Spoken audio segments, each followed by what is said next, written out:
천사들에게 소송하라. 하나님과 온 백성에게 미칠 큰 기쁨의 소식을 너희에게 전하노라.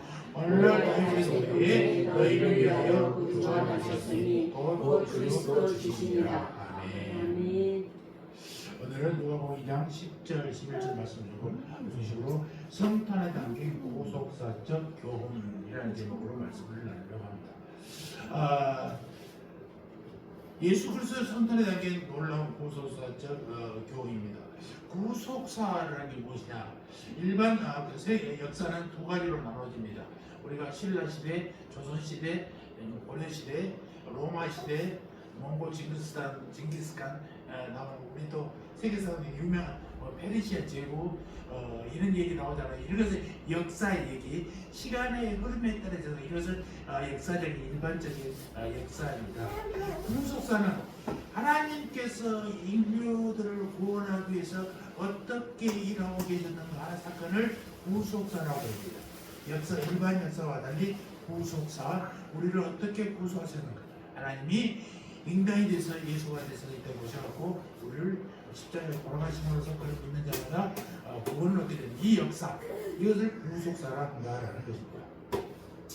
자, 다시 한번 우리 읽어볼까요? 시작. 천사들에게 무서워하라. 보라, 내가 온 백성에게 제일 큰 기쁨의 소식을 너희에게 전하노라.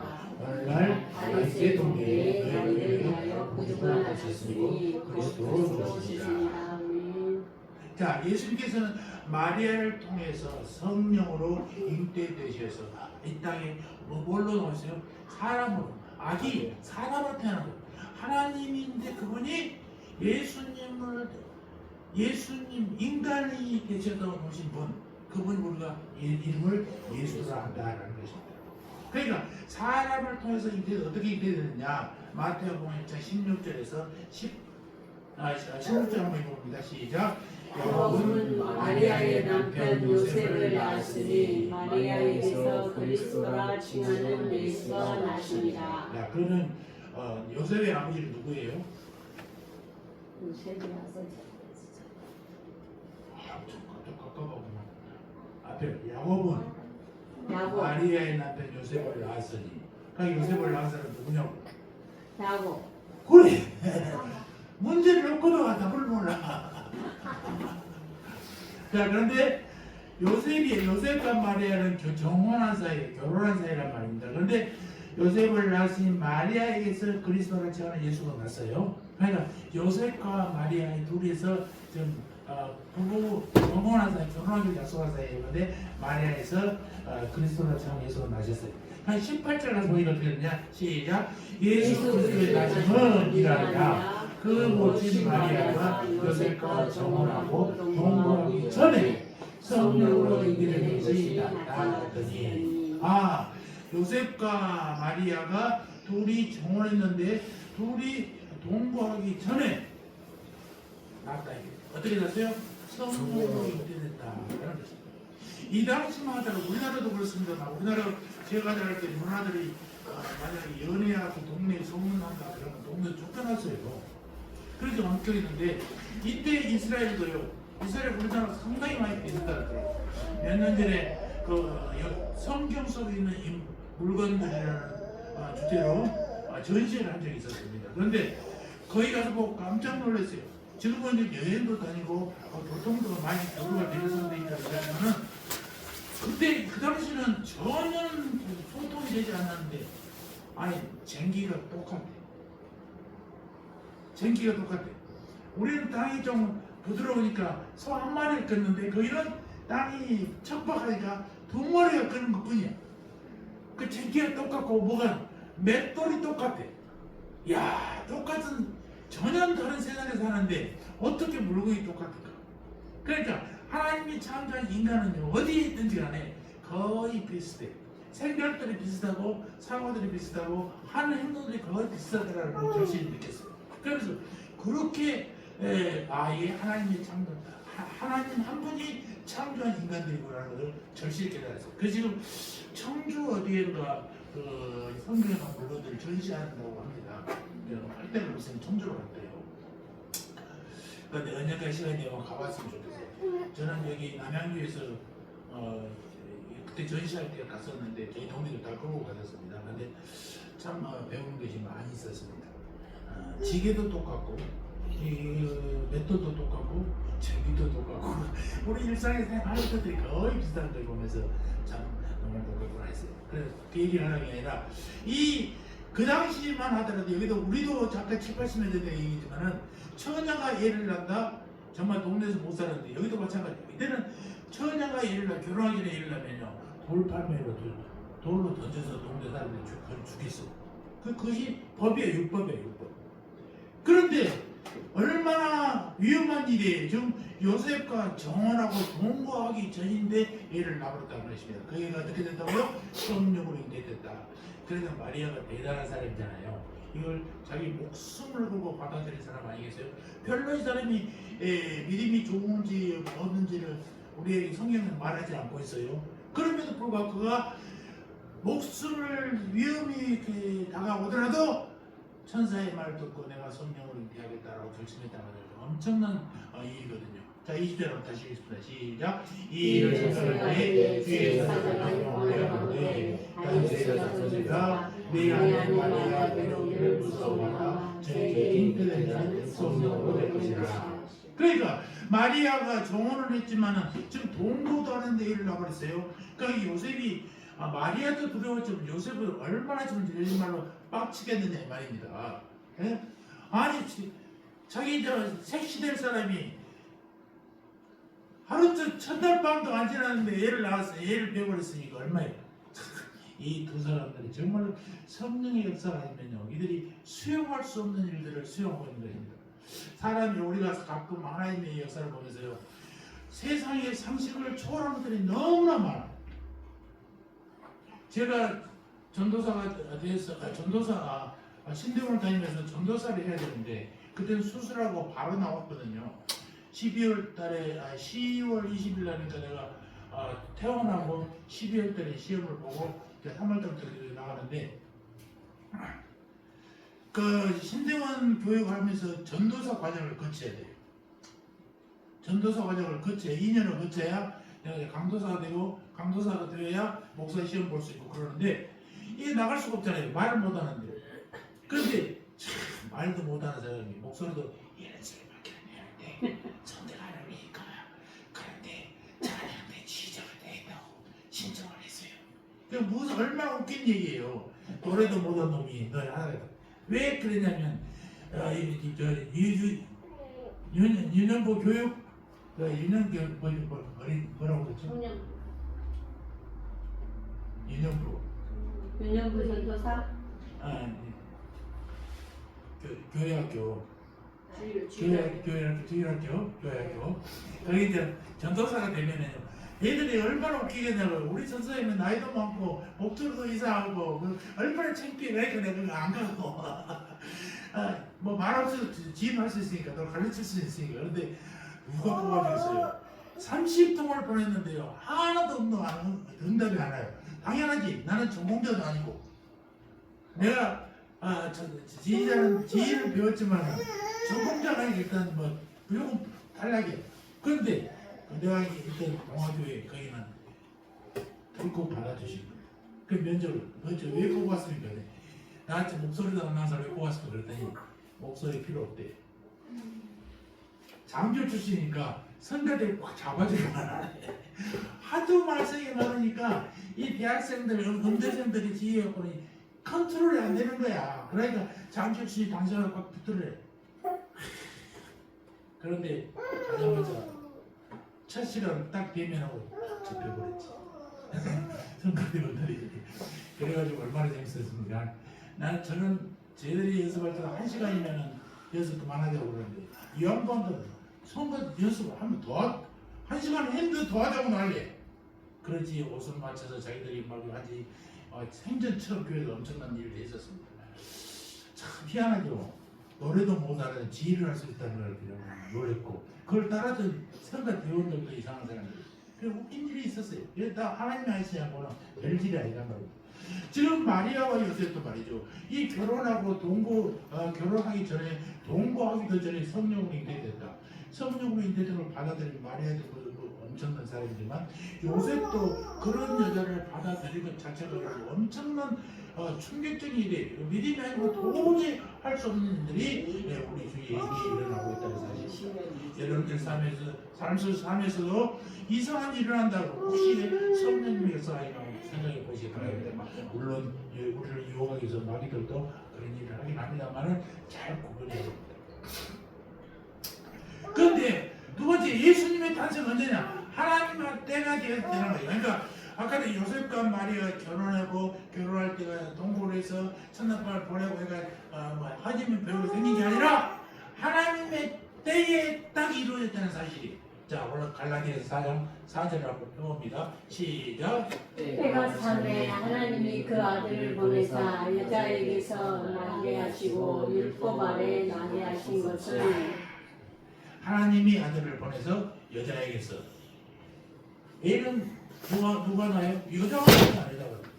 여자에게서 애를 낳게. 그 여자가 누구라고요? 마리아. 그런데 그걸 어떻게 다르냐? 율법 아래 나게 했단 말은 율법이 선지자들의 예언대로 그대로 이루어졌다는 것입니다. 그래서 하나님이 600년, 700년 전에 구약에서 얘기했던 내용들이 현실로 일어난 일이에요.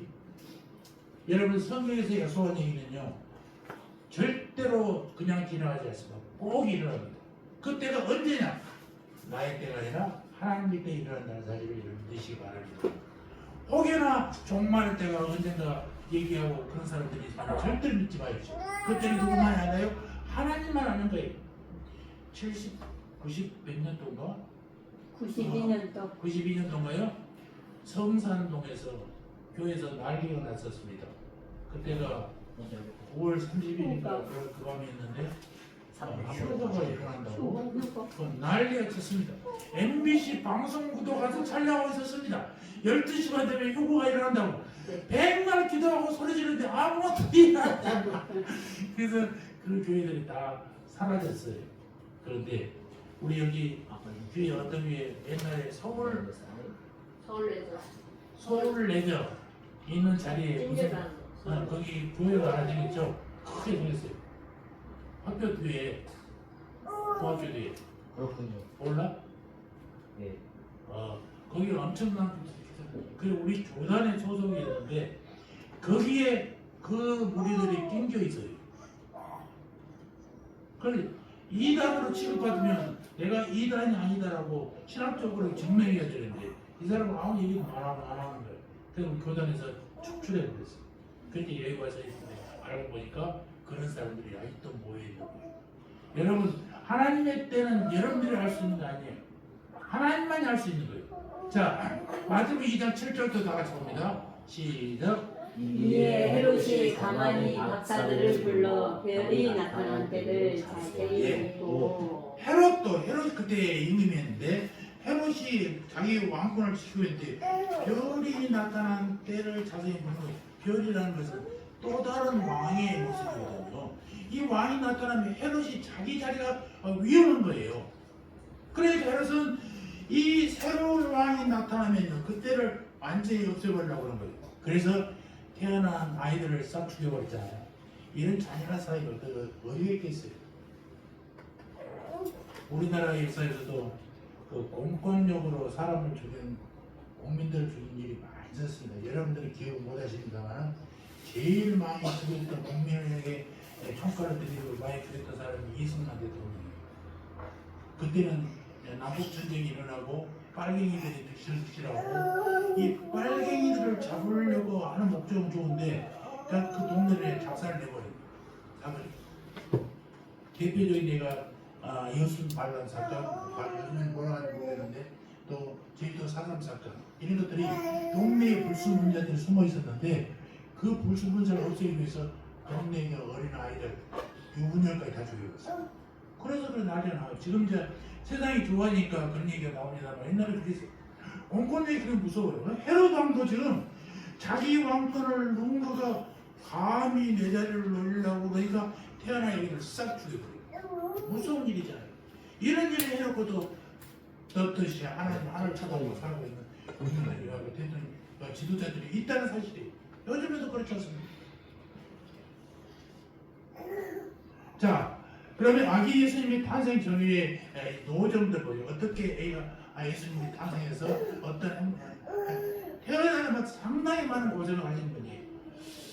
우리 저기 뭐야 이든이는 영어로 EDEN이 맞습니다. 영어로 에덴입니다. 에덴 있잖아 에덴.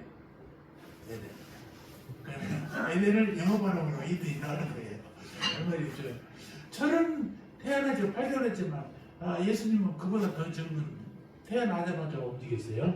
그래서 나사렛에서 베들레헴으로 이동했는데 나사렛이란 지도가 나사렛은 여기입니다. 나사렛 갈릴리 나사렛이라고 그러잖아요. 갈릴리 호수 옆에 나사렛.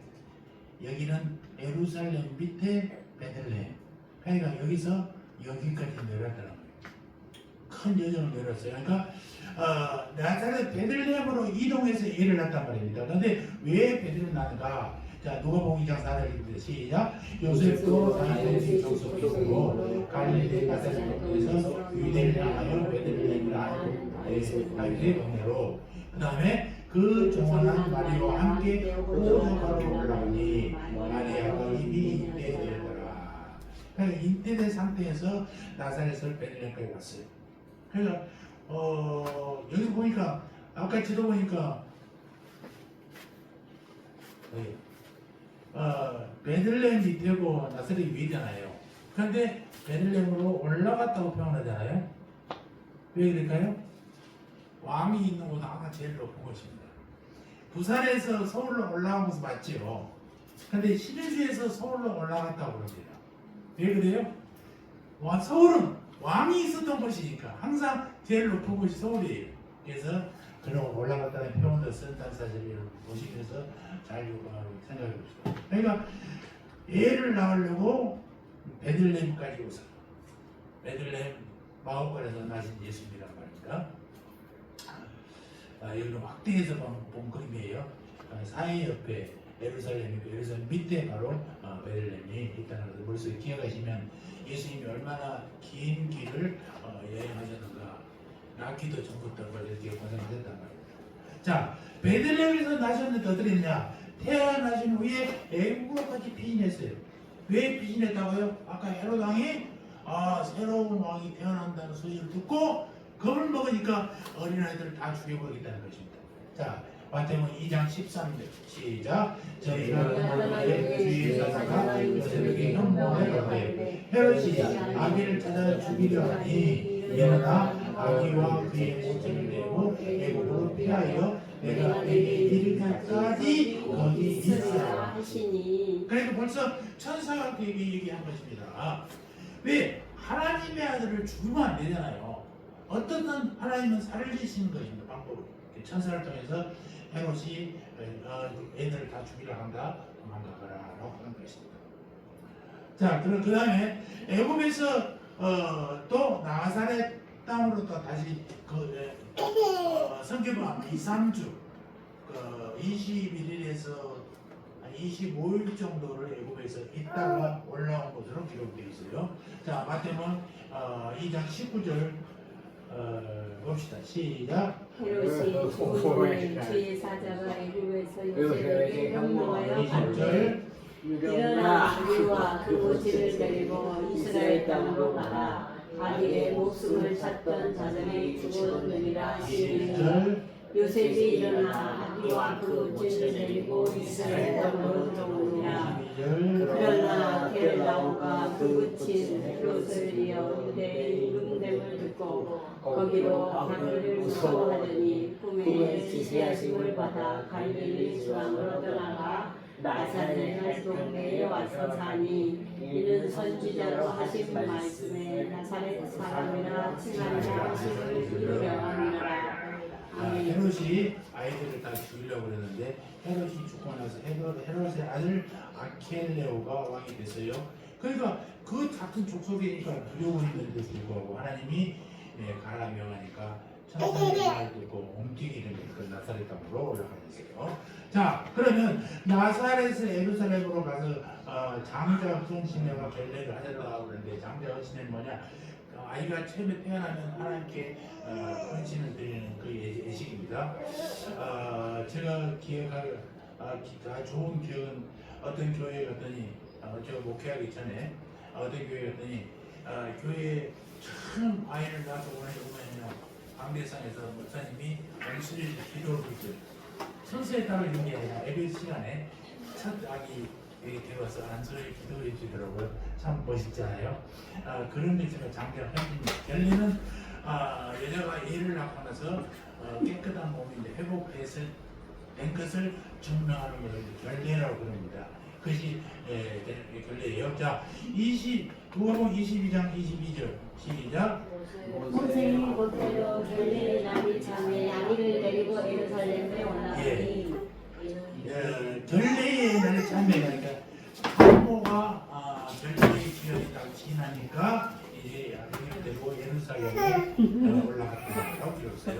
자, 23절 시작. 이런 주의 율법의 습과 첫 해에 태어난 남자마다 주의 거룩한 자라리라.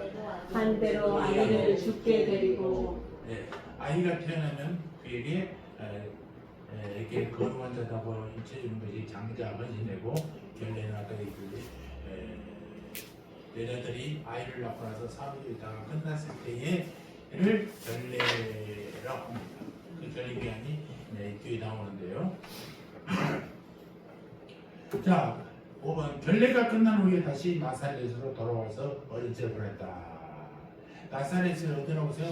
갈릴리 나사렛. 태어난 곳 어디? 예루살렘 밑에 베들레헴. 베들레헴 태어났는데 나사렛에서 사신 거예요. 자, 누가복음 2장 39절 시작. 주의 율법을 쫓아 모든 일을 배우고 갈릴리로 돌아가 본동네 나사렛에 이르니라. 2장 40절 아기가 자라며 강하여지고 지혜가 충족을 하며 하나님의 은혜가 그에게 있다. 아멘. 그러니까 하나님이신 그분이 인간에 대해서 이 땅에 오신 분, 이 사건을 성육신이라고 합니다. 성육신 되신 분, 그분은 하나님이시잖아요. 인간이지만 하나님이에요. 그러니까 그가 강하게 자라고 지혜가 충족했다고 그러고 하나님의 은혜가 충만하게 예수님과 함께했다는 사실은 하나님의 자녀였다는 것을 증명하는 것입니다. 자, 그러다 마리아의 결례에 대한 얘기를 해봅시다. 결례는 레위기에 있습니다. 모세 오경 중에 하나 레위기에 있습니다. 레위기 12장 2절 3절 시작. 여인이 잉태하여 남자를 낳으면 그는 7일 동안 부정하리니 곧 경도할 때와 같이 부정할 것이며 제8일에는 그 아들의 양육을 될 것이요. 그러니까 7일 동안 부정하니까 그것도 남자를 낳으면이요. 여자가 낳으면 어떻게 다르다는 얘기 있잖아요. 남자를 낳으면 7일. 예중에 뒤에 나옵니다만 여자를 낳으면 33. 아니 27일 14일. 이게 불공평한 거야. 여자애하고 남자애하고 이렇게 차이를 줘. 자, 레위기 12장 4절 시작. 그의 요구를 33일을 지나야 사절이 깨끗하리니 정결케 되는 기한이 차기 전에는 성물을 만지지도 말고 성소에 들어가도 말 것이며. 그러니까 33일하고 7을 더하면 얼마? 40일이잖아요. 40일이 지나야 거룩하게 되는 것입니다. 그 전에는 성물도 만지면 안 되고 성전에 들어가도 안 된다는 것입니다. 제8일에 그 아이 안필이 된다. 그러니까 애들 태어나면 우리 애들은 8일 만에 할례하는 것을 얘기하는 것입니다. 그 다음에는 여자에 대한 문제입니다. 여자애를 낳은 경우에는 80일 뒤에 이루어지는데 3번은 14일이랑 보정하고 66일 동안 정결케 되는 기간을 합쳐서 80일을 지나야 된다는 것입니다. 레위기 12장 5절 한번 봅시다. 시작. 여자를 낳으면 그는 27일 동안 부정하리니 경도할 때와 같을 것이며 사년이 깨끗한 데는 66일을 지나야 하리라. 자, 27일을 빨간 글씨로 14로 썼잖아요. 27일은 27일이 아니에요. 27일. 27일은 얼마? 7일이 두 번이에요. 다니엘 세일에 며칠이에요? 20일에 1회가 7일이잖아요. 세일이면 30일, 21일이에요. 유대인들이 이렇게 수를 셌거든요. 그래서 27이라는 단어를 27일이 아니라 27, 14일을 얘기한다라는 사실입니다. 자, 12장 7절도 봅니다. 시작. 제사장 그들을 여호와 앞에 엎드려서 여인을 위하여 속죄하시지 그리하여 사년이 깨끗하리라. 이는 자녀가 성산한 여인에게 여인이라. 이게 뭐라고요?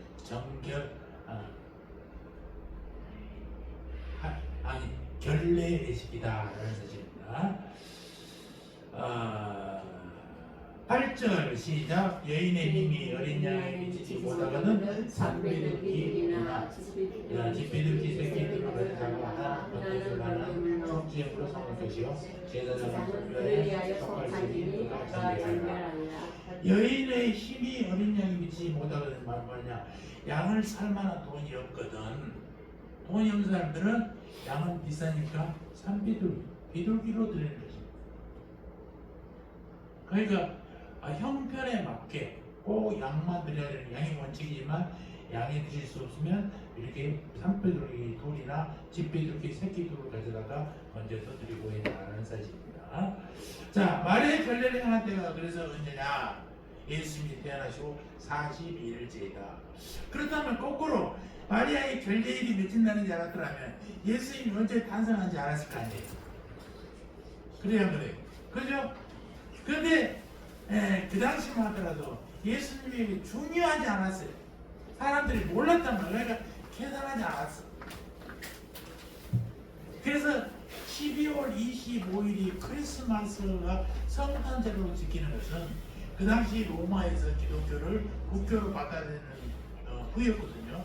313년도에 국교를 받아들였는데 국교를 받아들이니까는 공무원들, 장관들이 전부 다 기독교를 막 믿어야 돼. 왜? 나라에서 지정했으니까.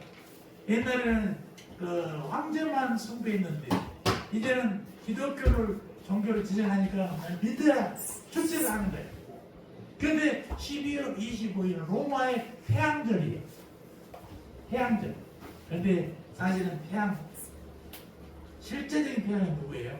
예수님이잖아요. 예수님. 하나님이신 예수님. 그러니까 로마 사람들은 자기들 태양절에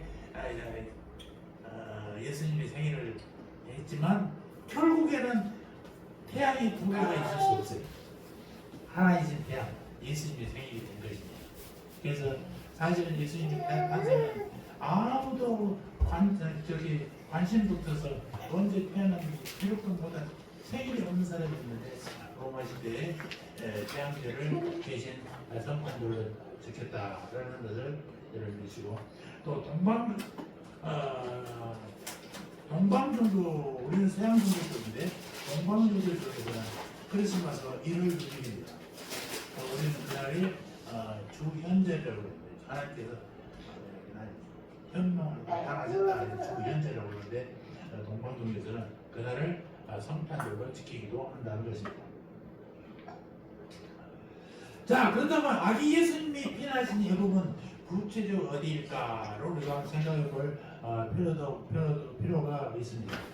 자, 마태복음 2장 13절에서 14절 조금만 읽으시면 안 보이는데 한번 읽어볼까요? 시작. 저희가 떠난 후에 주의 사자가 요셉에게 이르되 헤롯이 아기를 찾아 죽이려 하니 일어나 아기와 그의 모질을 빼고 외국으로 피하여 내가 내게 이르기까지 도망치라 하시니 요셉이 일어나서 아기와 그의 모질을 빼고 외국으로 갔다.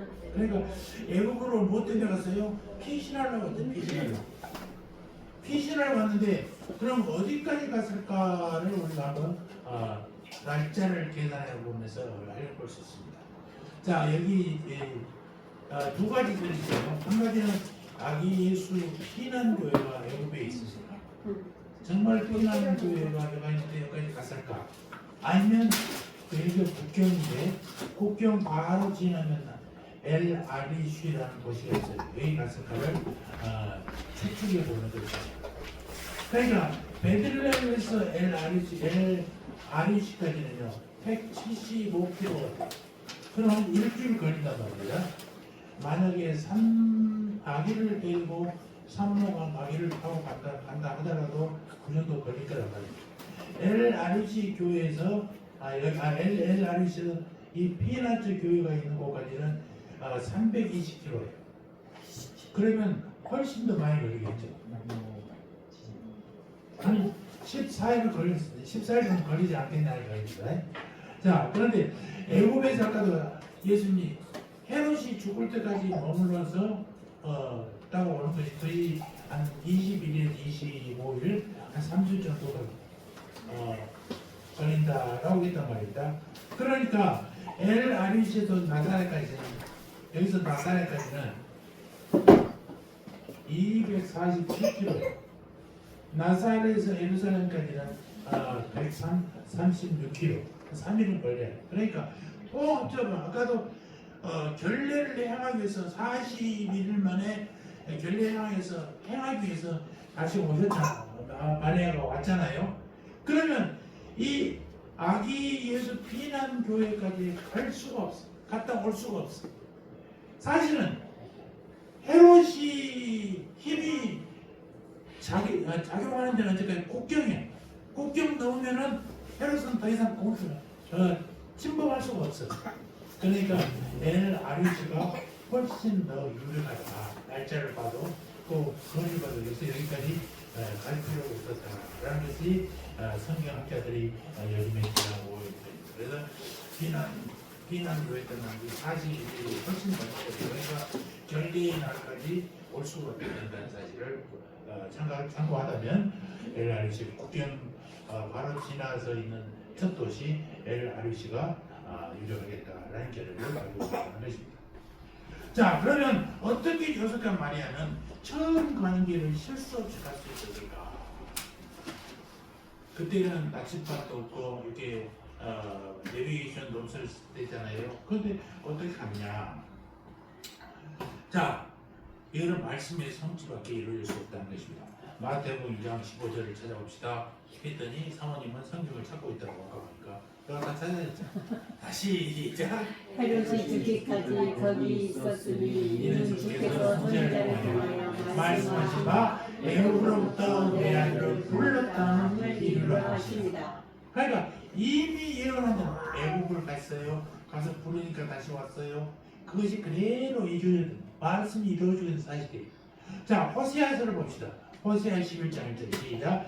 이스라엘이 어렸을 때에 내가 사랑하여 내 아들을 애굽에서 불러냈거늘 애굽에 있던 사랑하는 내 아들을 불러냈다라고 합니다. 그러니까 그대로 구약에 있는 말씀들이 이루어지고 있는 장면들이 보이고 있지 않습니까? 자, 두 번째는 예수님 자신이 빛이고 길이시기 때문에 망설일 수가 없다는 것입니다. 예수님을 따르는 자는요 어둠에 다니지 아니합니다.